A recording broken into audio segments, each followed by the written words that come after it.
It is 1 o'clock. Good afternoon from the Superbook.com sports desk. I'm Lucas Panzica. Some injury news around the NFL. Ian Rappaport of NFL Network reporting that Giants wide receiver Sterling Shepard has torn his ACL. Did it in last night's Monday Night Football loss to the Cowboys. He is out for the season. Also, Steelers safety Minkah Fitzpatrick is in concussion protocol. Aaron Wilson with the report today that the Tennessee Titans recently worked out defensive back Mike Brown, wide receiver Rico Gafford, and defensive back Mark Gilbert, who worked out for the Eagles last week after being cut by the Pittsburgh Steelers. The Titans, another off day today before they return to the practice field tomorrow in preparation for the AFC South opener Sunday at the Indianapolis Colts. For all your foundation repair and waterproofing needs, visit USSTN.com. Breaking news at once on your home for the Titans and Vols. This is 104.5 The Zone.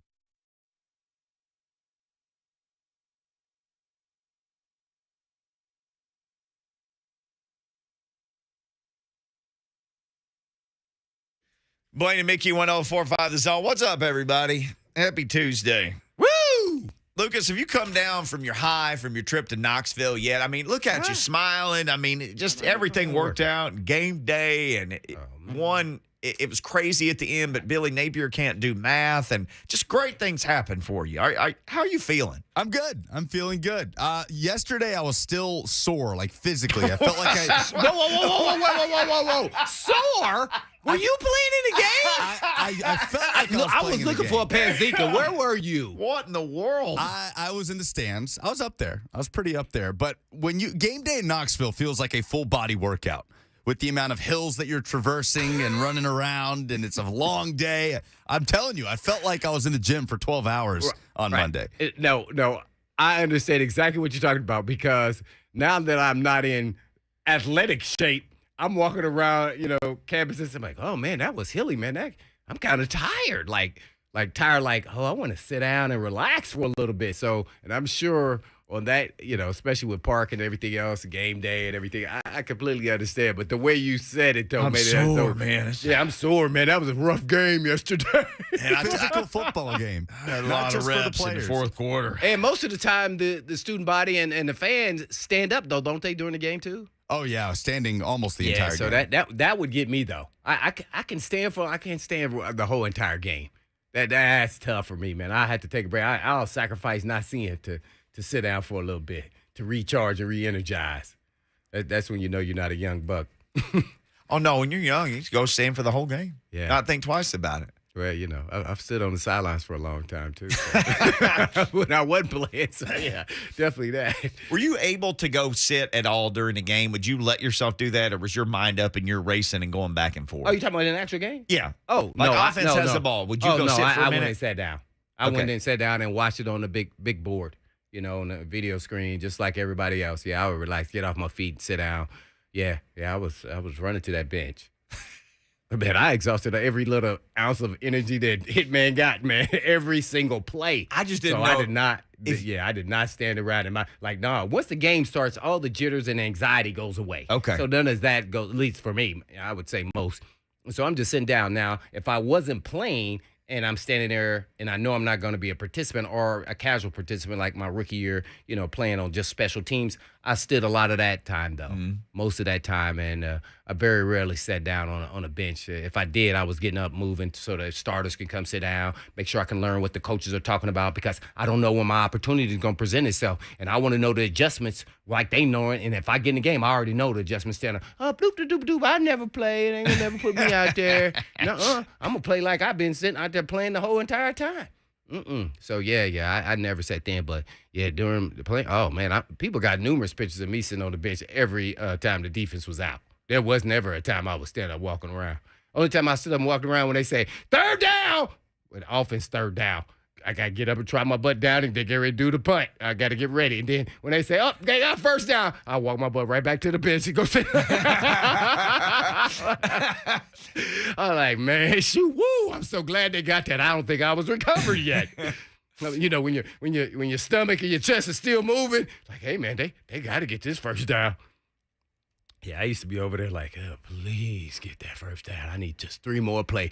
People don't understand like how much that helps out so much. 3 and out will destroy you. Like if UT goes 3 and out, going back to UT, Oh, it would destroy their defense. 47 seconds of clock time or whatever. Oh, man, Yeah. especially as much time as they're out there and then not getting out of third downs and letting Florida move down the field, man. Man, obviously, as I said, before the season, they're going to be 10-2. They look like now Hooker's looking like he's in a conversation with Heisman, which is everything that I expected with this offense. So it's a high-powered offense. So it's hard to kind of match that, especially when they're at home. Defensively, though, they gotta get some stops, man. And it's secondary, I would say, is primary, but always with secondary, I just didn't feel like they still have enough edge rushers. You know, inside is okay when you got some pluggers and everything else, and they did a good job there. But I want to see some guys get after the quarterback, especially a quarterback like that. And man, did he, show his natural ability in this game with his running and throwing. I was very impressed with Richardson. As far as where he's at, and I kind of jokingly talked about him only throwing one TD or no TD, No touchdowns coming no into the touchdown. game. Yeah. So No touchdown passes. He looks like he is going to be that dude and just thinking another year how much better he's getting. I think they're coaching him in the right way. When he made a mistake, even in the UT game, they kept settled him down, talked to him through. So he's a guy who's open to learning. And man, he made some. When they showed the back view sometimes when he stepped up in the pocket and weaved, those are natural things that a lot of quarterbacks don't have. And then sometimes he would throw it to spots. And I was like, whoa, I didn't think he had any of that yet. Naturally, he has all these tools and traits of a phenomenal thrower and an athlete. But, man, that game there was exciting. And all the way to the end, I know the UT fans are getting excited, especially when that guy caught that that onside kick. Oh, my God. Man, I didn't know you couldn't advance, so I don't know all the rules. But I was like, whew, man, they got away with one there. But if, naturally, if the kick, ding dong, if Napier, who I like a lot as a coach, and I thought he'd do solid because he's a good coach, may not be the best recruiter, but he's a good coach, an X and O's guy. And they got enough talent there. He shouldn't have went for those two-point. He should have kicked, once he missed the first time he had to, but he kicked the extra point. Now all they need is a field goal to tie. And, man, that would have made some UT fans really sick after blowing I went back and watched the game again. After it was a 17-point lead with 7 minutes left in the game. Yeah. 7 minutes left. Yeah, so it was a barn burner, man. The offense, they couldn't stop the UT's offense, except when they turned the ball over. Mm-hmm. They never got stopped. Never punted. Yeah. That was insane just to go back and just watch, like, wow. So, yeah, the defense has some holes, especially against this kind of offense they were going against Florida. That's why it's a little concerning. They were more run-oriented, but they did throw the ball much more than I expected. It became like a shootout. I thought UT would win by, 14. But, man, that was a tough, close one there. But, yep, that's chalk it off the board. Boom. The next one on the list, LSU. To me, they get the LSU and Kentucky. That they're going to go 10-2. And they may luck up.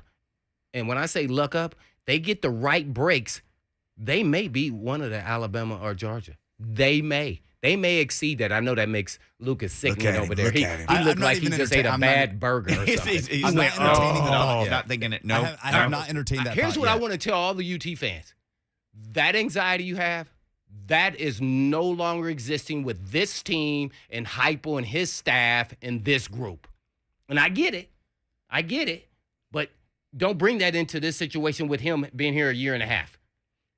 It's just different. It's just different. It feels different, and it's different. So I just think that they got some mojo here with the players. They're playing for each other and the coaching staff. I think they're on the right track. I believe that. I said that. Everything I say, I believe 10-2. And because they started off well against Georgia, and they in the fourth quarter, they were only down by 7 versus Alabama. It was a one-possession game at the start of the fourth. That game really flipped when Hooker throws an interception, one of only 2. This is going to make people nervous. I think they have a better shot of beating Alabama than actual Georgia. If they get to 10-2 and they get the way they looked, because they had Alabama on the ropes. You have them at home as well. Yeah, and at home. See, you got to go to Georgia. Yeah, that thing get the flowing, couple breaks here, and if their defense can put up just 2 or 3 stops more than they normally do, man, I know that's easier said than done. It's not like they're bad. The secondary, they need to get another pass rusher, but secondary, something right there, man. They ain't got no dudes like that. What happened to Warren Burrell, too, by the way? Oh, he's out there. No, he wasn't out there. He's He missed didn't the even last. play. I think he's missed the last two. No, He's this is missed his first Akron. one. I thought he missed Akron. Oh, and I didn't this watch one. the Akron Well, game. yeah. Well, they're That was pretty like watching banged Ball up. State, right? They're very thin at corner. Kamal Haddon's kind of been their best corner that's sort of emerged this season, but it hasn't been saying much. He had a nice game against Pitt, but He's a good hustle guy. Trayvon Flowers had a bad game. Well, actually, the guy who I think he's a better safety is Charles. He's actually doing a solid job at corner. Yeah, they've moved I don't him think there. he have his foot speed, but I think he's a really smart, bright guy, and I think his true attributes. He's a former quarterback in Georgia. To me, that always equates to free safety. So this is going to add to his resume playing corner because I don't think that's really what he is. But he's so smart and sharp, he's getting away with it. Haddon showed me he doesn't have the foot speed. When that guy, what's the guy, number 4, Charter, ran the go and they was in the press coverage. Oh man, he looked like he had tight hamstrings like OB Bizzle for Shizzle there back in the day. Yeah, that equates to you ain't a sprinter, bro. So they just need help there. But man, that offense, it's exciting. Pat says in his own TV chat, Napier used analytics to go for 2. LOL was already discussed. Hey Pat, stop that. Yeah. Common sense, dude. Yeah. And I get it. I like analytics and all to a certain extent, but you got to play it straight close to the vest. I mean, Mickey's kind of taught me off the cliff to at least be halfway there, and I believe that, and it is a place for it. When to use it and not, I think you have to find that balance when you're a coach. If Vrabel had to do it his first year, he kind of was all over the place. Then he figured it out the second year, and now he kind of hits it most of the time. I mean, except for going for 2. Yeah, it's everything. But you're going to miss some. But he's more. The odds are in his favor now when he does use it. So at least if we're guessing that he's using it. But I think he's watching the full of the game and saying, nah, I don't think whatever it says, this is not what we're going to do. So, hey, I get it. It's about the numbers, and sometimes you'll get it right, sometimes you're going to get it wrong, and most likely you want to, hopefully hit. And I just think he made a mistake. It was too early. I went back and watched it again. I mean, I wouldn't have went for it the first time. I told you, I don't think I'm going to go for 2 ever unless I just have to. Well, see, I don't like that philosophy. Mine is just, if I'm at the end of the game. You've always said that. And I'm never losing by 8, then I'll go for 2. Well, see, that to me was. If I'm losing by 16, and I know. But that's the opposite of what Vrabel said when he was, first head coach. He said, I'm going for it every time. He tries to win it. I'm going to win the game right here. Every time. I'm like, hey, man, I'm Well, sometimes you can't go, but you got to play the odds. I'm down by 16, and there's like 4 minutes left, and I score. I know I got to go for 2. Other than that, I ain't going for 2. Right. See, that's what I'm saying. That's that you don't need no never analytics to figure that never out. In the second quarter, never in the third quarter, never. I think I'm gonna make Lucas my analytic guy for the show. You don't want that. Like, you should not be saying that. What you should say and don't say, and that is a problem. You got to go. Let's take Cornbread's call. He wants to talk about the Vols. Cornbread. And then that sounds good. Ben McKee is going to join us. Talk about the Vols like next. My cornbread warmed up. What's up, Cornbread? Good afternoon, gentlemen. Good afternoon. Well, I want to talk about the Tennessee-Florida game. I'm proud of my Vols. They got the win, but what makes that win even more special is they had to beat the officials. If you look at that game, that officiating crew acted like Billy Napier was part of the mafia because they were constantly, I ain't seen nothing. We tried to beat him up at one point. He was over there laughing at him, man, having conversations like they were best buddies, like they were going to have some beer later tonight. I counted 17 different times where these were blatant, egregious holds on the Florida offensive line. Not the normal one that happens on every play. I'm talking about dragging a 400-pound defensive lineman to the ground. We ain't seen nothing. Yeah. And 3 of those came on fourth down conversions, and Florida converted. Oh. Anthony Richardson played his heart out, no doubt about it. Much respect to the young man. But a lot of those plays don't happen had that game been officiated a little better. This officiating crew they're just as bad as the ones from the bowl game from the ACC that officiated Tennessee-Purdue last year. No. I don't know about that. I will say they called 4 more penalties on Florida than they did Tennessee. Florida had 10, right? Yeah, 10. Yeah. Tennessee had 6. About the same amount of yardage. Yeah. And you're right. They had to literally hold Napier back from attacking the referees. He got like 3 get-back coaches deep into that rant. Like one guy got him, and another guy kind of got that guy and to him, and then another guy stepped in front of him. It was some getting back being done there. Yeah, I didn't know. Maybe they the refereeing crew was from Cookeville. That's right. Start looking up these people's bios, man. I don't know. Cause they did that whole little show on, little set on that. Every little town from Tennessee has like 6 famous people from it. It's amazing. Well, I knew he was from Tennessee, but I didn't know he was like right here. Local. Yeah. We'll get local next with Ben McKee, who joins us talking Vols. He was at the game. He's got thoughts. We'll get his thoughts next on Blaine and Mickey.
Blaine and Mickey, 104.5 The Zone. We'll talk some Vols to start the show. Let's talk Vols with the man who was right there, boots on the ground. I watched his wrap-up from the field even. Ben McKee joins us now at Ben McKee 14.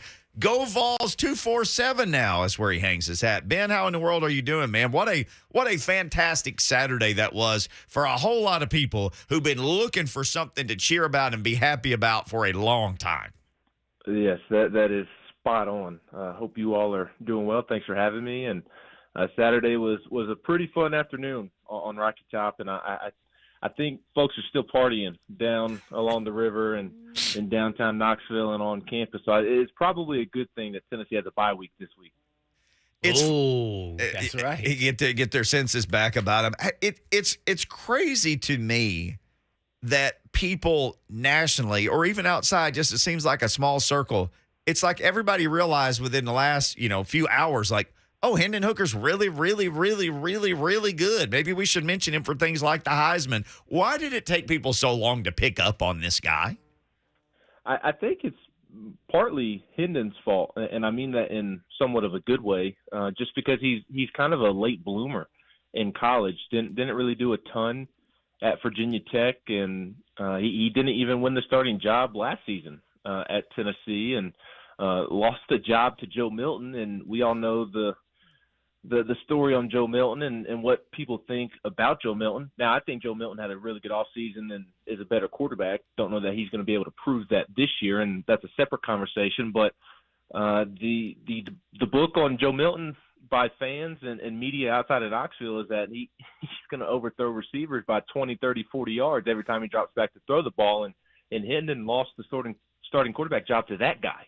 So I think it's partly Hendon's fault just because he's been a late bloomer and really just kind of came out of nowhere at Tennessee and committed to Jeremy Pruitt, as a matter of fact, and was able to stay in Knoxville, chose to stay in Knoxville once Josh Heupel got the job last offseason. And he's just been a late bloomer, and you're really starting to see his effectiveness. I don't know that there's – and maybe I need to reevaluate, but you kind of look at just sticking with Joe Milton. You know the one thing that he has is arm strength. What's the one skill set that Hendon has that really sets him apart from other quarterbacks? I don't know that there's necessarily one elite trait that he has, if that makes sense. He just does a lot of things really, really well, and there's a lot to be said for that. Yeah, absolutely. Ben McKee, lots of good things to be said about him. He joins us now on Blaine and Mickey. Man, where to start? But, Ben, I got to go here. What was that atmosphere like? Lucas gave us some, oh, yeah, it was nice. It was cool. He was exhausted. Loud. He was sore afterwards, I'm Ben. sore. Lucas. Yeah. What was the atmosphere like in Elam, man? It seemed like it was just rocking. It was. It was the last time it was like that, too, by the way.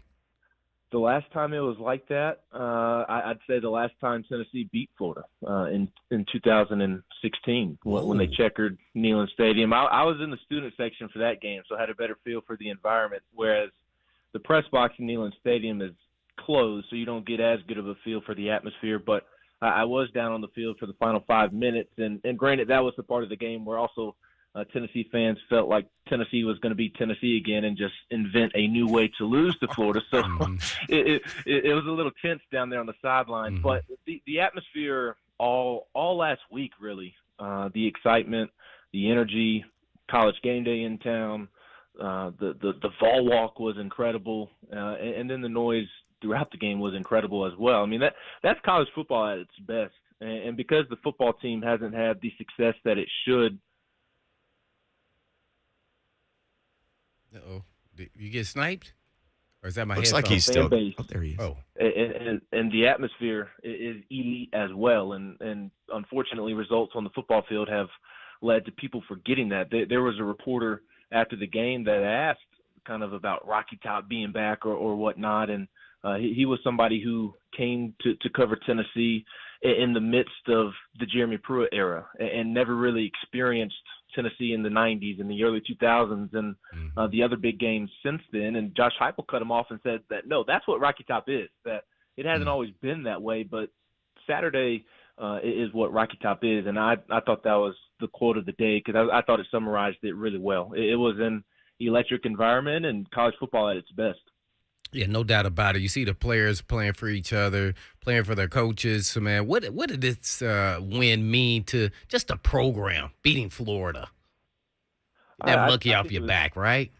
right. I mean, I thought it was absolutely huge, and I don't want to say must win because if you lose to Florida and then turn around and beat Alabama or Georgia, fans are going to be plenty happy with that. But it was about as much of a win as you needed as there is, just because of where Florida is as a football program, and just to compare where the football program for Tennessee is right now to where it was when Josh Heupel took over is just night and day. I did not think there was any chance that Josh Heupel could have gotten Tennessee ranked number 8 by the time he's coaching his 16th, 17th football game or whatever it is. By the end of September of his second season, I just did not think that was possible. And not because of Josh Heupel, but just because of the mess that Jeremy Pruitt had created and left for Heupel to clean up. I thought it was just an impossible task, and I thought it was a win that kind of validated what Heupel and his coaching staff have done to this point, and somewhat validated what they're going to do at Tennessee. And expectations will change. Florida isn't the Steve Spurrier, Urban Meyer-led Florida Gators. It wasn't a typical talented Florida team that we are used to seeing, but it was a much-needed win because of what Florida is. And again, expectations will change over the weeks now, and at some point you're going to have to beat Alabama, you're going to have to beat Georgia, you're going to have to get back to Atlanta and compete for an SEC championship. But I thought it was a huge statement win to kind of validate what Heupel and his staff have done to this point, but also say that, hey, we're here to stay, and we're only going to continue to build this program up. No doubt about it. I definitely believe that. We're on with Ben McKee, Go Vols 247. I guess a couple other things, talking about the game. I know a lot of the fans had anxiety. You being a UT guy, when they were up by 17 points and they start having this run coming back, I mean, did you start having a little anxiety like, I don't feel comfortable? Did you start having doubts? Come on, Ben, tell us the truth. I didn't have doubts in Tennessee's ability to beat Florida on Saturday until Florida recovered that onside kick. Yeah, he got that. when they got the onside kick, I thought, okay, here we go again. Tennessee's found a million different ways to lose to Florida, whether it be 4th and 25 or whatever that was that one year, and the Hail Mary and just on and on and on. And letting them recover an onside kick just would have been a new way to lose that game. So that was kind of when I thought it got tense in the stadium. How could it not? And you kind of look around and everybody's looking at each other as, well, this is how Tennessee's going to lose to Florida this year. So going up 38-17, I believe it was, I did not think that Florida was going to be able to come back, but Tennessee's not able to convert a 4th and 3 there as they're trying to kill time. Maybe you kick the field goal to make it I believe it would have been a 13-point game at that point. Maybe you kick that field goal there instead. But even when Florida scored that last touchdown, I mean, you're thinking, okay, Tennessee's up by 5. There's 17 seconds left. Surely Florida's not going to recover the onside kick. All Tennessee has to do is recover the onside kick, and the kick did take a pretty good hop and bounce right over Princeton Fant. And the Florida kid made a heck of a play on it, heck of a catch on the onside kick. But it wasn't until then where I thought that Tennessee was going to lose. It was one of those games that was ebb and flow until Tennessee kind of started pulling away there, and then Florida started coming back.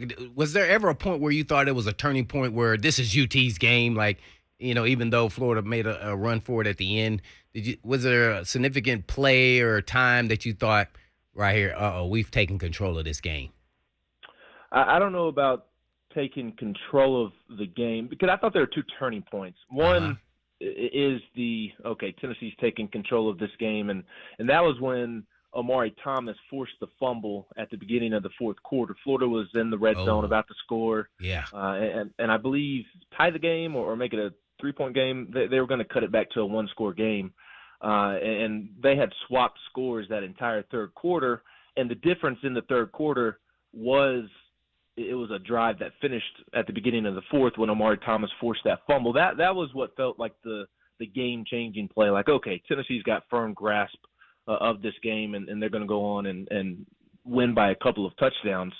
The other turning point was the 99-yard scoring drive right before the half. And you get the ball back on the 1-yard line. Jabari Small has a key run on, I believe, 2nd and 8, backed up that picked up a first down. And then Hendon Hooker finds Princeton Fant on a 3rd and 10 to pick up a first down.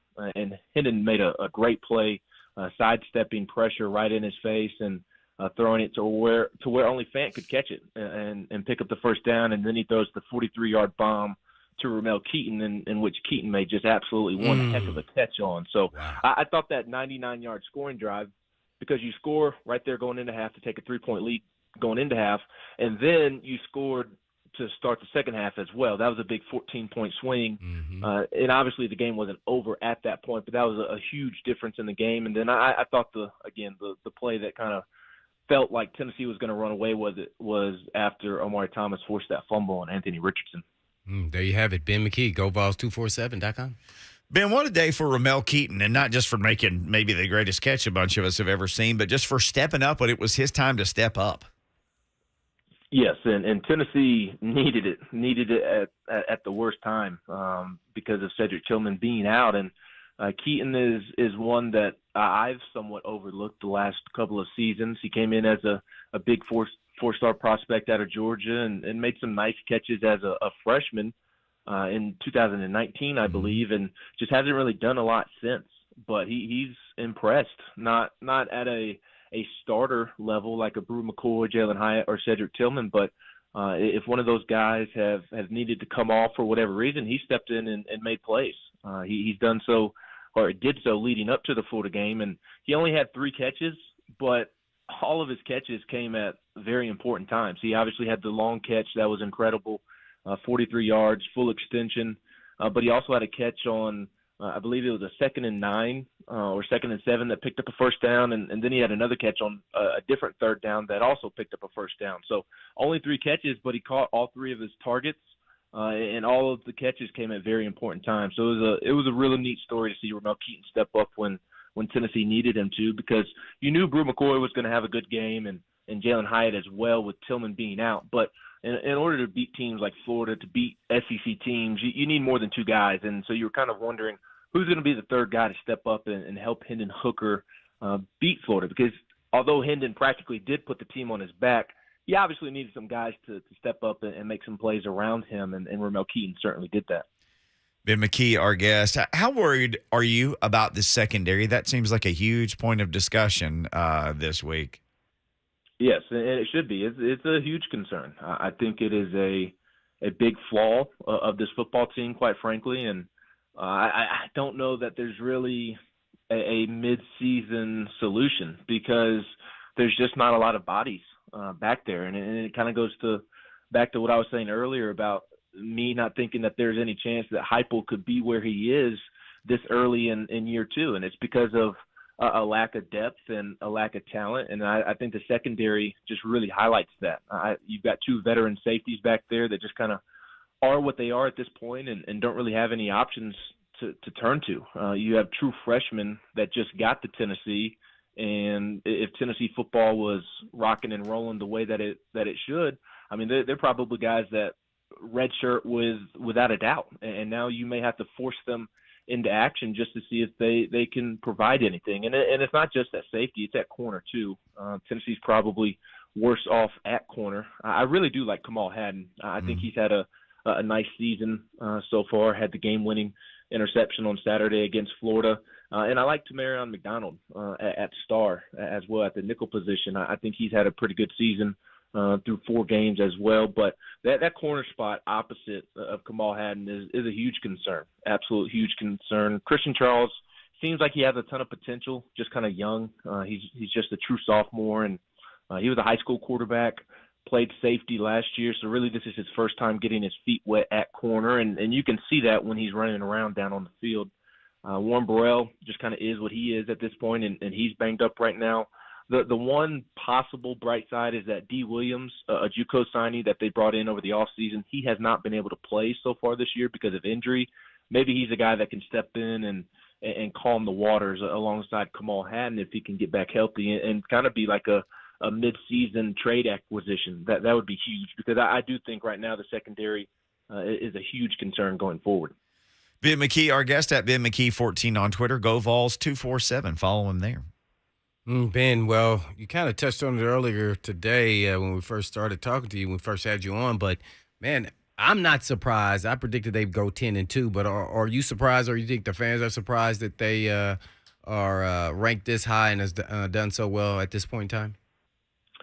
I think maybe if you would have told them this time last year, this time last year they were losing by 21 points to Florida. And that game was closer than the score indicated. At the beginning of the fourth quarter in Gainesville, you drop a pass on fourth down that was wide open, and you were on the verge of tying the game up. And then Florida just kind of ran away with it. But at that point, you didn't think that Tennessee was going to be ranked number 8 and 4-0 going into October in year 2. So I think they would be surprised if you asked them that far back. I don't know that they'd be surprised if you would have asked them a month ago. Maybe just because Florida and Tennessee's inability to get over the hump against Florida, maybe they'd be surprised from that standpoint. But we all knew that Hendon Hooker was as special as he's showing so far, and we knew that they had some weapons on offense. The question was, could the defense make enough stops to help them win football games? And so far, so good. I don't think it was great performances against Pittsburgh or Florida,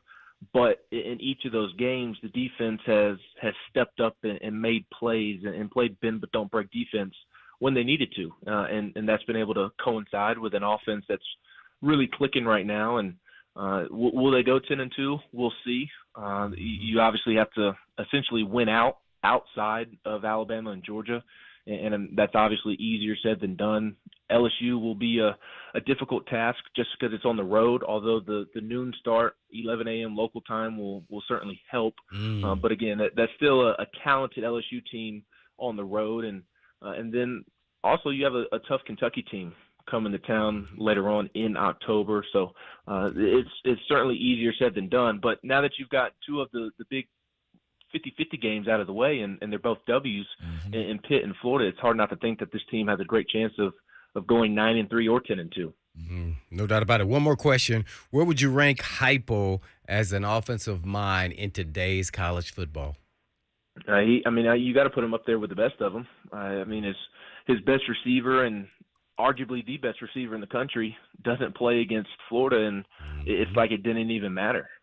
So I think you've got to put him up there with anybody, and I think it's about time people start talking about him as such. I think people view the tempo as a gimmicky offense, and I do think technically it is a gimmick, but there's nothing wrong with running a gimmick if it works, and the tempo certainly does work, but it's so much more than just the tempo.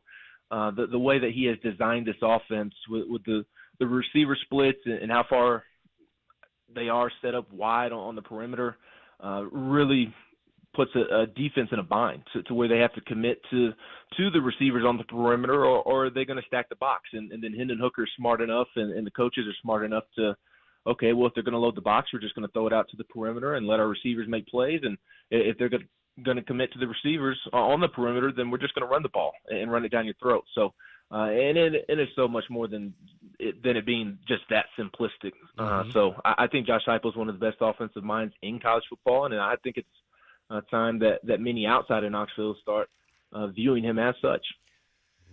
Ben, thank you, man. Fantastic stuff. We've been meaning to catch up with you for a while, so it was good to talk to you again. Always doing great work again for Go Vols 247 now at Ben McKee 14 on Twitter. Everybody needs to follow you there. Thank you, sir. Appreciate you, Ben. Thank you. Yeah, thank y'all. Hope y'all have a great week. Yes, sir. Ben McKee. When we come back, Titans cut a player yesterday. They had a transaction. I'm wondering if somebody else might be set free from this team soon. I'll explain next. Set free? Yeah, cut.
Blaine and Mickey, 104.5 The Zone. So the Titans cut Derek Tuska yesterday. That era ended after one game. He was tough. It was he came and went. He played one game. I saw him out there though. I did too. On defense too. He played. His hair was a little flopping around. It reminded me of Lucas's. He does have golden locks. He played 16 defensive snaps. He played 17 special team snaps. He had 2 tackles in the game, and he was set adrift. So then they signed Mario Edwards, defensive lineman, 6'3", 280. He's been on a bunch of different teams. You were telling me, though, you certainly have followed his career. You remembered he was from Florida State as soon as I mentioned his name. Yeah, because I had no idea. Way more than I remembered. Well, yeah, first of all, he's a junior. His dad played in the NFL at cornerback, so I was always curious when I was following him at Florida State how he got so big. Like, how you're 6'3", and then your dad's like 6 feet, 190 pounds or something like that. He wasn't a big guy.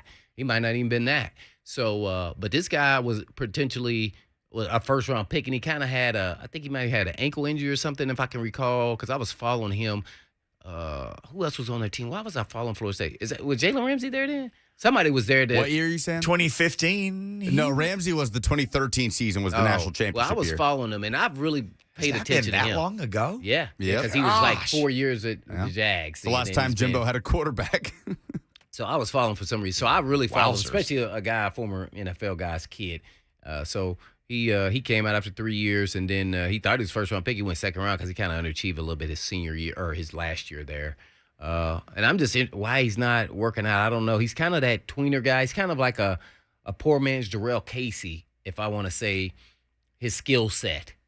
He's a quick twitch guy off the ball, has some moves, but he's a bigger guy, probably 280 guy, bigger around girth in the gut area. But I mean, solid player. It's just kind of interesting. I don't know how he really fits. Maybe I guess he's the 3 technique, but he's a good solid player.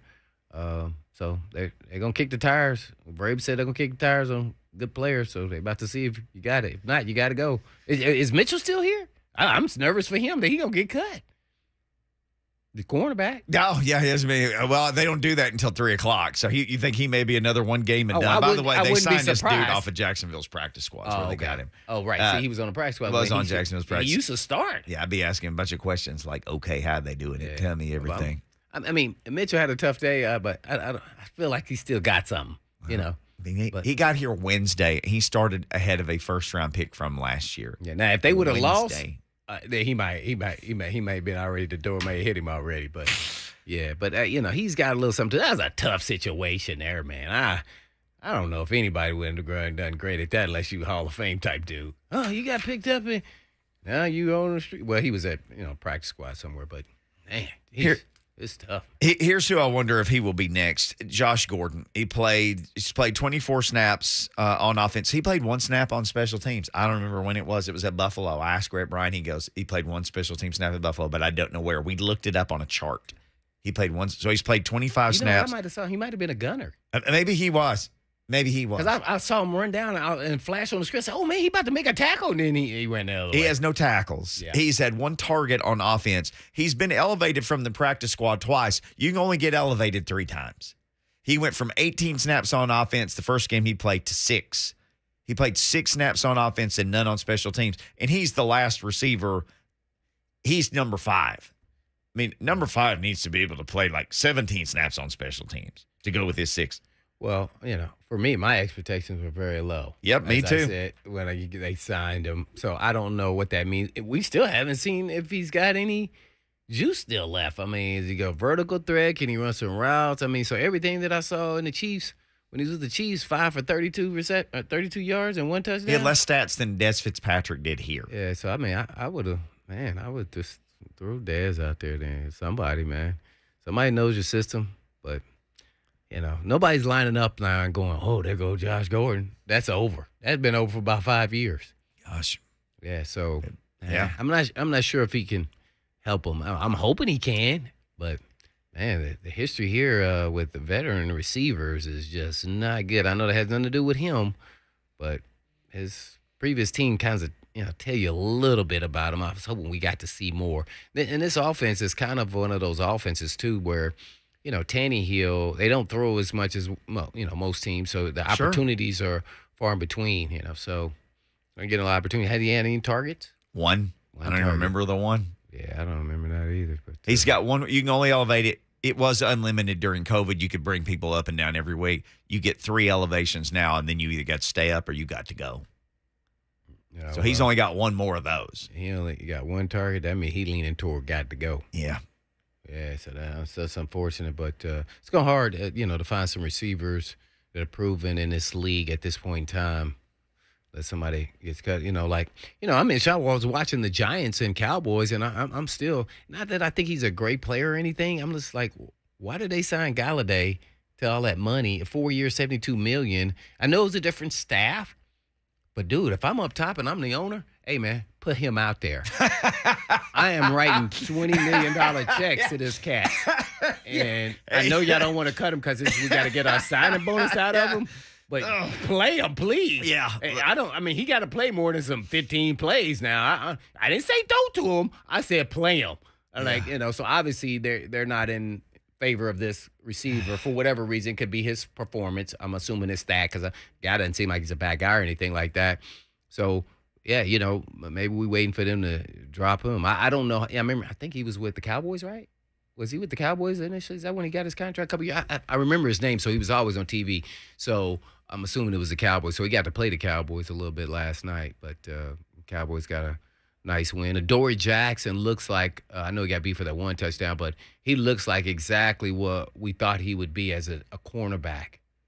He was following CeeDee Lamb around too, so he did a good job. He did a good job here. Just he wasn't never heavily targeted, so you couldn't see a lot, but he definitely is in his rhythm and flow, and he's healthy. Yeah.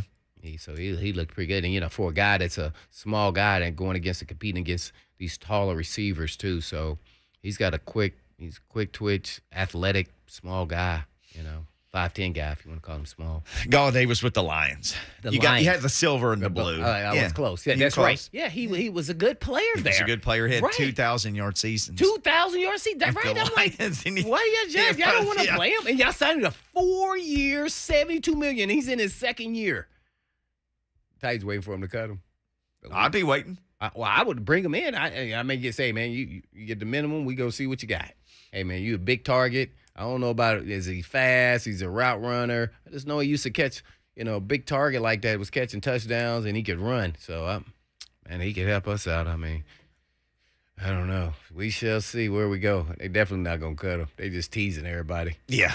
Well, we'll see where we go for the second hour of the show. That's the Coach Mac, who will join us in a little over 20 minutes on Blaine and Mickey. He can play receiver.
Blaine and Mickey, 104.5 The Zone. Woo! It is Tuesday, September 27th. What's going on? I'm looking at my phone now. I never say the day without looking at my phone. I know somebody texted you. Yeah, to check. Because I jumped on and said, hey, man, it's Thursday last week. It was Wednesday. Yeah. We got into this a little bit yesterday. We were talking about Taylor Lewan. He's on IR, and maybe we've seen the last of Taylor Lewan in a Titans uniform and just some different things. Taylor Lewan is the last Titans first-round draft pick to get a second contract with this team. No. He was drafted in 2014. And that wasn't John Robinson's draft, was not. it? You know he was drafted in 2015 in the first round?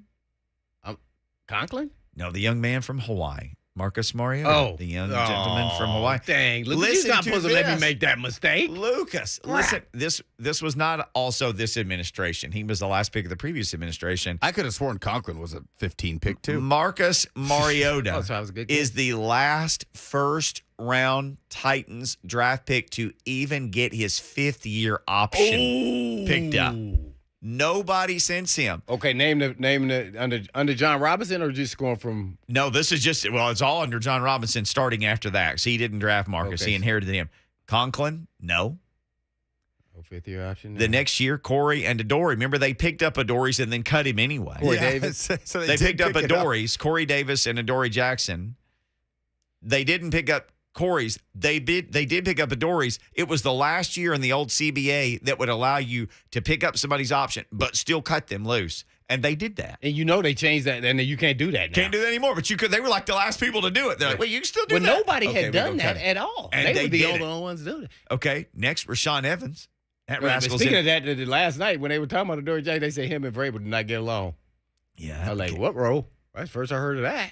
He looks refreshed, doesn't he? Looks boy, like he looks like good. Adoree Jackson. Boy, he looked good in that all white with 22 on there, except when he got beat by CD. Well, CeeDee Lamb's going to he's going to beat some people. Yeah, like you always say. The way the league set up, I thought he did a solid job, no doubt about it. We could go for him right now. Yeah, oh gosh, that Adoree Jackson right there. I would never put him back to return a punt though. Oh no, I would never even let him see the field. You see the Giants ain't doing that. No. Yep. I'll have Galladay out there doing that too. I'll tell Galladay, man, go catch this punt, brother. So no Conklin, no Corey, no Adoree, no Rashawn Evans. Jeffrey Simmons will get one. Hey, well, I'll knock on wood. We think he will. You know, I don't like that. Okay. I hope he does. He's on track to get one. Yeah. Okay, Panda is gone. Oh. That's the next one. And then this is what made me think about it. Caleb Farley didn't play because a guy that they picked up on Wednesday started over him. So Caleb Farley is trending toward. No, it's a lot can happen. That's a lot of water. Oh, but he's definitely trending. But he's trending towards it. He's only in second year, so he's got 3 more years. You have to pick up the year 5 option before year 4. So you got a year and a half here. Oh man, I mean, how long are we gonna be in the red shirt year? That's what I'm figuring. Oh, my bad. This is the NFL. We don't have a red shirt. Dude. Hey, man. I know Vrabel wants to win, but, hey, we got to. I mean, if he's not ready now, I don't know. He's healthy as he can be. He can run. He can put one foot in front of the other. And I got to let him grow out there. I know. And it's going to be painful at times. I'm sure that's why they're not playing him. The inconsistencies that they see in practice with one day, good day. And he was doing during training camp. During training camp, that was what we talked about with him every time. Somebody zoom right by him. Yeah. Like, oh, man, Dan, you look like you Blaine Bishop's speed. That's not good, that corner. That gets you beat. Do you think you would have gotten worse from him than you got from the guy off the street who allowed the 8 for 100 and whatever it was? Well, here's what I will say. And I'm not there at practice, so all I can go is from what we see on the field, in game. I thought, and you brought it to my light, really, to think like this.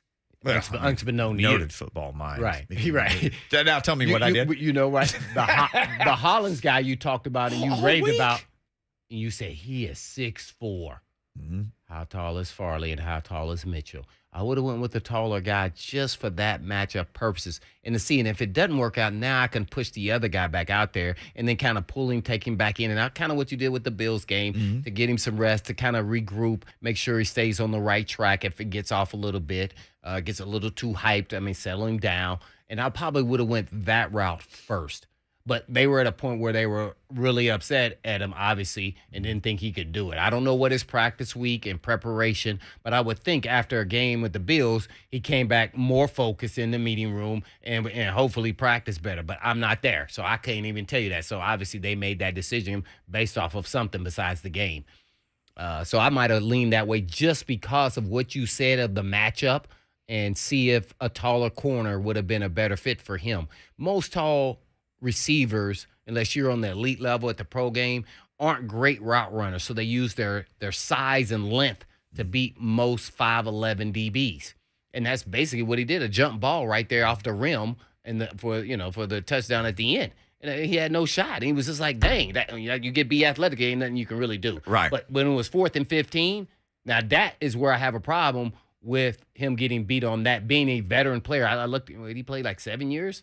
Like, he's been in this league and has played on teams. So that one there. So that was the only, I know it was at the end, but that's the only real issue with Mitchell. But I would like to have kind of case studied Farley, and I don't know his health and where he's at. Maybe he got a little banged up or something. I don't know. I would have had him out there situationally just to kind of hide him and slide him in and out like they were doing the Bills game. I can't just, all right, well, we can't play him in the next couple of weeks just because he did bad this game. I'm going to support him, but ease him in and out, gradually letting him understand what he can and can't do in this league with where his body's at today. And that's hard to say because it could cost your team a L. So it's a real touch situation. So, when they're backed up, starting a series, I might have put him out there that way. Hey, man, you give up an 80-yard touchdown, dude, you may be sitting over here with me for a long time. So I'm just not, I want to support him, but at the same time, it's a tough call. But the matchup on size would have made me lean more towards him if it was me personally. And remember, the thing was, when he came back, Vrabel talked about his length. We don't have anybody like him. Right. We don't have anybody like this. We His length. we got to quit. Take it. And I know that's all we have. What the coach says every time. Guess what? His actions tell us what he's really thinking. Oh, gosh, yes. Not his words.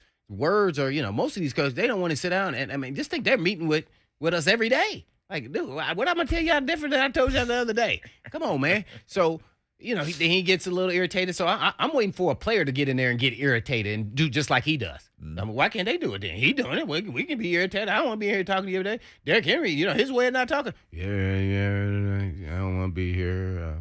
I don't know why y'all talking to me. Y'all said I was done. You might as well say that. But now I showed y'all I'm a two-back threat. What? Did y'all? Oh, y'all didn't ask me that. Yeah, see, his tone was different. It was different than the week before. And they won. So you would have thought it would have been the reverse. Oh, the week one he came in there after they lost He the was all Giants. giddy. That's the most talkative that I've seen him in forever. He went into the shell. He went into the Vrabel mode. So, we got to, suspect on actions, what they telling us, because sometimes it's like your family, And and when I say that, I'm talking about there's stuff that goes on in people's family where the brothers are arguing, sister and brothers are arguing, and mama, but when they're out in public, everything's fine. Well, we can't tell y'all what's all going in the house. Then y'all just going to really break our house apart. We don't need that. So they can't tell us everything. So we just got to, hopefully they make the best decisions because they are the coaches and they're seeing the players and understand them mentally where they're at and their work habits and where they're at physically. So we got to trust in them. And so at the end of the day, that's all I can do. Well, and for people who always question coaches' decisions, listen, I'm not a big on that. Their jobs depend on it. Right, that's what they're doing everything they can to win. They would never do something to not work. Win. Yeah, their whole life depends on winning. That's everything. Right. So when you're like, why would you? It's because they think that's how they can win. Personnel grouping. That's terrible. Why'd y'all sign Hooper and then Swain getting all the targets? They're trying to maybe win. they know something that we don't know. Yeah. Like that maybe Swain's better than him. I don't know. Well, the Hooper not getting any more action than he has is the greatest mystery of this whole season to me. Because I went every day and I watched him and Tannehill, and I watch them talking after every play and throwing extra, and it has translated into nothing. But is that also the way Vrabel wants to run his offense? Every week could be somebody different. Yeah. We saw Robert Woods step up. Well, guess what? He was targeted. He wasn't targeted that much the game before. So if that's how he wants to run his offense, he doesn't want to, like, I'm going to throw to my number one dude. Oh, no. We all part of this equation. And guess what? We all at some point going to get ours. It may be this game, maybe this quarter. And I think that's how he views it. In second half of the season, Hooper may go nuts. You're right. He could go crazy, and he getting a lot of targets because everybody's watching Swain now, the blocking tight end. Yeah, who's catching pretty well. He looks like he's that finding touchdown play to Swain was one and one person only. That was Jeff Swain. Swain. Yeah, so they could have drew it up for Hooper if they wanted to. Did not. They did not. He whacked old Rock Yassin and then leaked right on out towards the pylon. Mm-hmm. We need to leak right on out to Coach Mack. He will join us next. We'll get his thoughts on all this Titan stuff. Coach Mack's weekly visit next on Blaine and Mickey.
The NFL action is in full swing at DraftKings Sportsbook, an official sports betting partner of the NFL.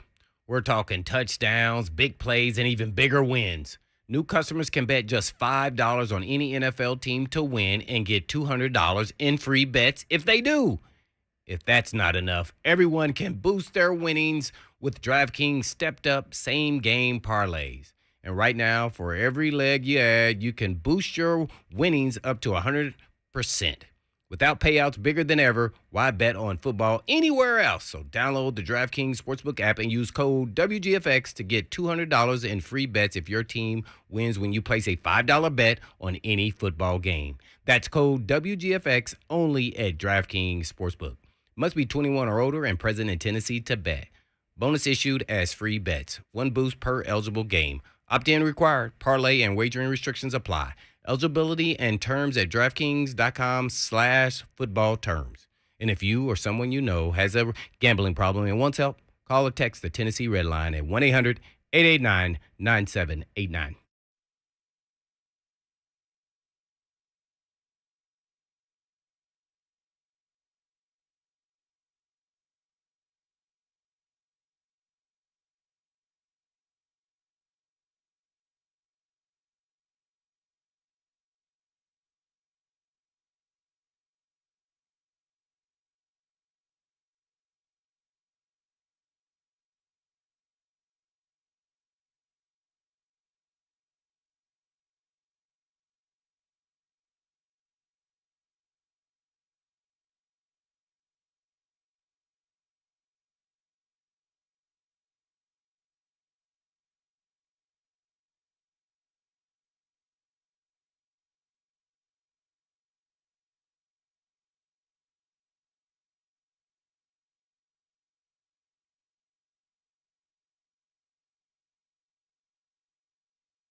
Blaine and Mickey, 104.5 The Zone. Yeah, you hear this music. You know what that means. Coach Mack, brought to you by Farm Bureau Health Plans. Better rates, better coverage, better service. That's why Tennesseans have been relying on Farm Bureau Health Plans for their health coverage for 75 years. That's why we rely each week on Coach Mack for the Mack Attack. Coach Mack, any win in this league is a good win.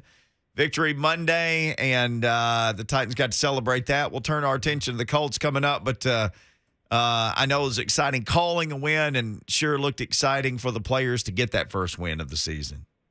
Well, Mickey and Blaine, and Blaine knows this just like everybody does, but even more so, you know, and myself being in a locker room in the National Football League for a lot of years, it's like oxygen for an organization. And it's really like oxygen for a city. I mean, that's how important winning is in the National Football League.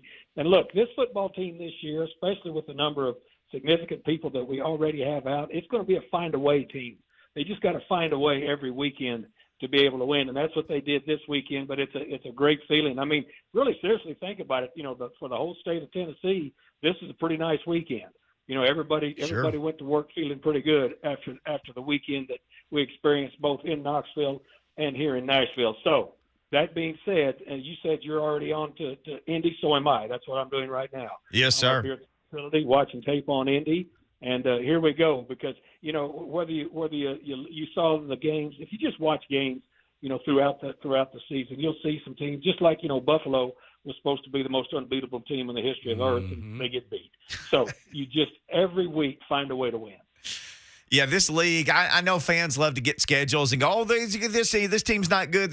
Everybody gets paid, Coach Mack. Everybody's a pro football player. And no league bears it out like the NFL when you just see each week that this team will just go beat this other team. Well, and here's the other thing, too. I mean, the number of players, first of all, gets spread out pretty thin across, 32 squads.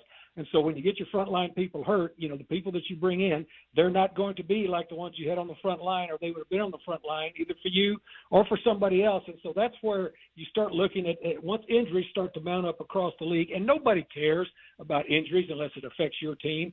But if you want to take a 30,000-foot view of it and look at all teams around the league, I mean, there are significant injuries that impact games. And when you're as a coach, I just know I've done it for too many years as a coach. When you start looking at teams that you're going to play the next week, the first thing you start looking, who's in, who's out, and where are my matchups. And so, look, this league is more competitive than any professional league that there is. And the salary cap and free agency have made it even more so.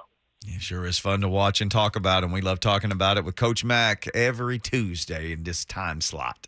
Coach Mack, man, sitting at the game up in the media area, and I know you and Mike Keith are up there with probably with the window open and everything else, man. The crowd noise at interesting times was really loud, man. What were your thoughts on the noise and the crowd noise and staying into the game throughout the Raiders game? Yeah, Blaine, that's a great point, and I'm glad you brought that up because I commented on it on the broadcast. And a couple of those delay of game penalties, those delay of game penalties were right on the crowd. I mean, they were loud, and they've been into it. This, for the two home games that we've had, this crowd here in Nissan Stadium and the Titans faithful have been very, very loud and into it. And the other thing about this crowd here, this is a very savvy NFL crowd. They know when to yell, and they know circumstances during the game. But there were those two delay of games that were on them, and I noted it on the broadcast. And you're 100% right, and I love it. And you know this as a player, especially a defensive player. I mean, you see defensive players all the time because that's when you need noise, is when you're on defense. And every time you got defensive players out there on the field raising their arms and saying, come on, get with us, they responded. I love that you brought that up. Because Coach Mack, that used to give me some juice, man. I'd be like, I needed that extra juice right there. That just got me right where I needed to be. No, you're 100% right. And I love to see it. And, it's a help. And that's why, home field, advantage – it basically is about noise in the National Football League, and noise really, really benefits your defense, even more so than your offense. And this crowd has responded for 2 weeks. Well, something else that benefited us, and we haven't given a lot of talk and conversation about it, is, I was wondering if we live in Colorado or we in Tennessee because Stonehouse's rocket launching punts were incredible, man. I mean, what were you guys thinking about that, some of his punts? Well, first of all, both of those bombs that he hit, we had to have it to flip the field. Yeah, both of no those doubt. bombs came when the offense had stalled out. And, when you go back and look at his Colorado State time, his times really away from the thin air were as good or better than his distances, there. So the guy has got a rocket launcher for a leg. Let's just get that down. I mean, but we knew that. You knew that. You were here early in training camp. Rhett Bryan used to sit. He used to sit and time him early on, going, Mac, I may be timing this wrong with these hang times and this distance. Oh yeah, that was really hilarious. Unusual. And I went, no, you're right. And so, those were big game flippers because this, Lane, as a defensive player, that's like a defensive weapon. That's a defensive weapon to be able to flip the field. And both of those that he kicked came at the most opportune times because the offense had stalled out, before both of those booming punts. Well, Coach, I want to ask you, they just signed Mario Edwards. I don't know if you recall what were your thoughts on him coming out. I know he was kind of I remember him at Florida State, and I remember his dad played in the league, and I was just trying to figure out yeah, right. Did you coach his dad? No, his dad played at Dallas. Dallas, okay, yeah, he was a corner. His dad played at Dallas. His dad was a sixth-round pick coming out. I remember his dad, and then I remember Mario. Mario, was right at the top of the second-round pick coming out, as a pretty good edge player, pretty good defensive player coming out of Florida State. Yeah, I think he was second-round pick. But do you have any, comps or comparable to help us out, to what kind of player? I say he's a poor man's, Casey. That could be maybe a little too far left. What are your thoughts if you're trying to get a comp or comparable and what he would be like in this defense? He's got a little bit more length than that. He was always really good, as a hands player, and you know how important that is for defensive linemen being able to lock out and extend, and then be able to shock and shed. He was always a good player like that. And then he's got kind of a sneaky slippery, especially if you get him one-on-one. That's how he was coming out. I haven't, followed him a lot because he's been on a couple of teams since then, but at least here's the thing that is the true case about it, Blaine. He's got experience in this league, and our depth there is getting thinned out really quick. And so what you need some experienced players, guys that have experienced the league, and they need to find out what it is, the one thing that he does really well, and let him major in that here, because now that's the point as to where we are trying to fill in that defensive front with the pieces that we have missing. You need to find some people that have experience, and then accentuate the things that they do well, and then find a way for them to do that, and not expect them to do, a whole myriad of things, because that's not where you are now when you're adding pieces. No doubt about it. We're on with Coach Mack giving us Mack Attack from Titans Radio. I guess before we turn the page to the Colts real quick, we talked about Stonehouse's special teams. I would say, special team player of the game. But who were your players of the game on offense and defense? Well, Robert Woods, to me, was the guy that, that came to life. And also you could now, and to me, it just shows the value of, again, experience, because what was happening is they were playing 5- and 6-man fronts, and then they were giving you that look where that man, the sixth man to the open side, was either dropping or rushing, and then they were playing some form of 3 deep behind it, with the 2 linebackers that were left behind the line of scrimmage having to be able to cover that middle, especially if you had transcontinentals coming across the field. And so, the first one, the big catch he made for 41 yards, he went transcontinental across the field. The corner passed him off. They didn't Yankee it, and you know what that is. The safety didn't drop down to take it and let the corner replace. And so Jayon Brown had to get depth, and Jayon Brown didn't get deep enough. So they tossed it right over his head, and so then they come back, and they're trying to prevent the same thing, and that's when he made the catch to run the deep out on the other side of the field. Tannehill looked like he was going to throw the transcontinental, and then Woods snapped it off and went over there. He was big in this game, and let's also talk about his punt return. I mean, that punt return was a big return, because what it did right before the half, let's just sequence the game together, is it enabled us to kick out that 58-yard field goal that Randy made, and those 3 points ended up being pretty big points at the end of the game. Yeah, no doubt about it. And your defensive guy? Well, defensively, to me, it has to be Kevin Byard. And not only Kevin Byard, I'm not talking about the tip in the end zone. I'm not talking about the interception. I'm talking about the way that he was manipulated, because he's got some people playing back there now. He had some new people playing back there. He's in that situation again now, because of some injuries that he's having to negotiate quite a few people up in front of him. Cunningham goes down. Now he's got a new linebacker in there. He's got a new corner in there, and so not only the plays that he made physically, but the plays that he made mentally. I was watching him, and he was directing a lot of traffic out there. And as you well know, you've been there before. That's a big responsibility, huge. Especially when people have dangerous weapons that can threaten you at the second and the third level. Kevin Byard's my dude. Oh, no doubt about it. We're on with Coach Mack, giving us the Mac Attack from Titans Radio. Coach, there's been a lot of talk about Caleb Farley, and it seems like we would talk about him after training camp practice, and maybe one day he'd have a real nice practice. The next day, maybe he'd struggle with some stuff. So the thought was, okay, when does this all kind of come together for him? And Titans signed a cornerback off of practice squad Wednesday. He played ahead. Terrence Mitchell, I guess, ahead of Farley. What have you seen with Farley, and what is it maybe that's kind of keeping him from taking that jump to where he needs to get to? Well, first of all, he's been given every opportunity. So if you really want to find out, I don't ask, but if you really want to find out, you need to ask Caleb Farley. Yeah. Because he's been given every opportunity, and it's up to him. Sooner or later, it's up to the player. And when you get your opportunity, you've got to step up and do it the way that it needs to be done on a consistent basis. And believe me, if he was doing that, then he would be playing, because this coaching staff, they're not going to not play somebody just not to play them. There's a reason. I haven't asked about the reason, but I do know this.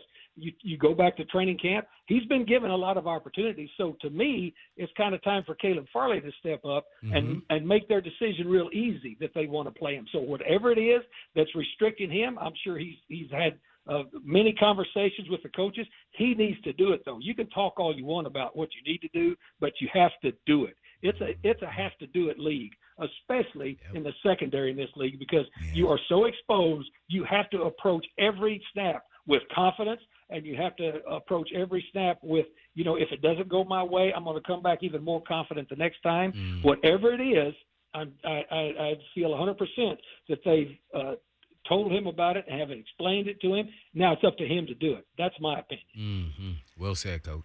What did you see with the offense in the second half? Was it a lack of execution on the Titans' part? Was it what the other team did defensively? Was it a combination? But, man, 24 points in the second half and shut out, or 24 points in the first half, shut out in the second half. What all went into that recipe? Well, let me tell you something. The Raiders got tired of getting boat raced in the first half. And so they started having 8.5, 9 men on the line of scrimmage up front. All right. That's the first thing they started doing. And the other thing is they started shortening up their drops in the middle. Look, they were giving that check down to Derrick Henry in the first half. Yeah. They were giving him that check down. And guess what? They got that crammed right down their throat, for a lot of very valuable yardage pickup. So they adjusted to that, took that away. And then what they also started doing, they also started, playing a little bit more two shell back there, because they were playing a lot of three shell early on, and that's where those transcontinentals and those big passes were starting to hit them. So they made some adjustments. And then the other thing that started happening is, and again, I'm glad we're done playing them, but I'm glad that they didn't continue to hand the ball to their back, all right? Because their back, that dude is a dude now. And again, I never questioned, strategy with coaches. I was a coach, and I know what all goes into it. But I bet if Josh McDaniels looks back on that game, he wishes he had started handing it off a little bit more in that second half. Coach Mack, we hand it off to him every Tuesday when he joins us here to give us the Mack Attack on Blaine and Mickey. Well, this is kind of outside the box question, Coach, but man, they got rid of your favorite event, the Pro Bowl. What are your thoughts on the Pro Bowl? No longer. I think the Mannies are going to be running the Pro Bowl. I think it's 707 or something, man. What are they doing, man? Yeah, flag football or something like that. Skills competition. Let me say this, Blaine. You and I have talked about this personally. The Pro Bowl used to be, I can remember, and I've told this story before, so I'll tell it real quick. But when I was coaching the Pro Bowl one year with Lawrence Taylor, and we had a rotation going, and I was going to put Michael Kofer in for him. He said, "No, we need this money. I'm going in." So he He started destroying people. Now the money's so big, both teams get the same amount of money, and then it's been a touch football game for about 8 or 10 years. Yeah. All right. And that's what's been. So now they're just admitting it. Look, that product was not good. It was not a good product. It still had eyeballs on it, but the events leading up to it, and people just like to, be around the players and their families, which is a great thing. I'd coached in several Pro Bowls. I liked it, that event, but you were playing a little bit more ball back in, and I understand it. You don't want your guys injured. So now it's going to be a skills competition, and it will be flag football. And so, but that's what it was going to. The product on the field during game day was not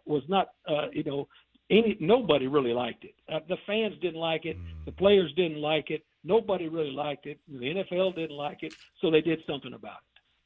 No doubt about it. We're on with Coach Mack, giving us the Mack attack. I guess kind of give us your overview of what you've watched so far from the Colts, if you've watched any. And then I know Shaq Leonard hasn't been playing, and you probably don't know if he's coming or not, but has that affected their team on the defensive side anyway or not? Well, yeah, because he's in a race run. I've been watching a lot of them. I start immediately. Once the game's over, I'll kind of look back, get an overview so that I can do these wrap-ups, on all the shows that I do here and out of market. But then I jump ahead to the opponent quickly because that's what you have to do. That's what you do as a coach. That's what you do as a player. That's what I do. And I jumped ahead and looked at it. And here's what I see. First of all, Matt Ryan is running the offense very, very well. Their two backs bother me a lot. Taylor and Nyheim Hines. Nyheim Hines, I never hear anybody mentioning his name. That dude's a problem. Yeah. He's a big problem. He's a matchup problem. On any kind of gadget you want to do with him, and he's a matchup problem when you throw the ball to him. So that is an issue. Their offensive line right now is one of the highest paid offensive lines in the league, so they've got extreme talent, on their offensive line. And then defensively, you mentioned Leonard being out of there, and that's a big deal to them. But what they are able to do, they can still generate some heat coming at you. And the thing Matt Ryan is running that offense very efficiently, and he's running the offense. They're using some more two tight end stuff, and so he's running that offense much more efficiently than it was run last year. So it's going to be an issue. They're a problem, and this is a big game early in the season, first month into the season, 1 month. AFC South game. It's going to be you want it to be a nip and tuck game just because it's going to be. So going back to the first part of this process that we've talked about today, this is going to be another just find a way to have one more run across the plate at the end of this game than they do. That's what it's going to be. Well, Coach, no matter what happens, we look forward to hearing you guys call it. We're looking forward to Mac Talk, right? You got Mac Talk coming up with you and Rhett Bryan again. Mac Talk tonight, 6 o'clock. Rhett and I look forward to it. Love talking to the fans. I was walking through the crowd at the end of the game, and people were yelling, "We're calling Mac Talk on Tuesday." I said, "Call. I'll be there." Can't wait to hear it, Coach. Thank you. We'll talk to you next week. Can't wait. Guys, appreciate both of you. See Yes, you. sir. Thank you. The one and only Coach Mack. All right, when we come back, Derrick Henry's receiving game on Sunday was as good as 1, 2, 3. I'll explain next.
Blaine and Mickey, don't lose that number, 615-737-1045. Mark Spain Real Estate Hotline if you want to check in.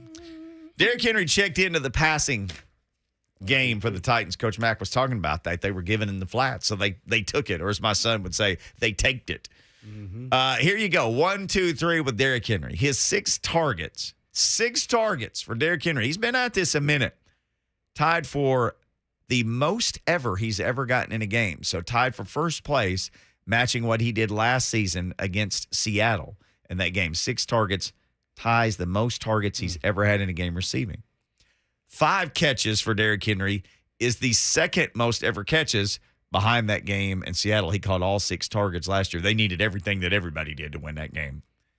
58 yards Derrick Henry had is his 3rd highest receiving yards total ever.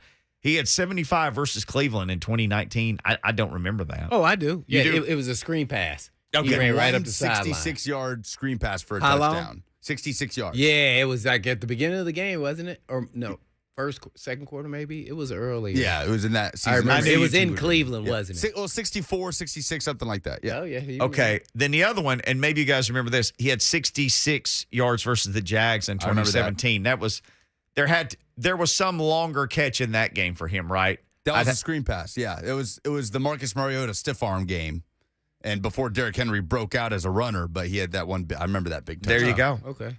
So his most targets tied, his second most receptions, and his most yards. You ready to see more of that, Derrick Henry? Well, I mean, If that's what's given to them, that opportunity. Well, I think Coach Mack hit it a little bit. They were running a transcontinental, so in the second half, the linebackers in their zone coverages were getting deep, and so Tannehill took what was given to him, which was the dump off across the middle, which is another form of that, and then they had to merge and tackle him. So that was just give and take the whole time. I think they did that two or three times. Besides the screenplays, the really interesting question is, what is the counter to the screenplays? I think.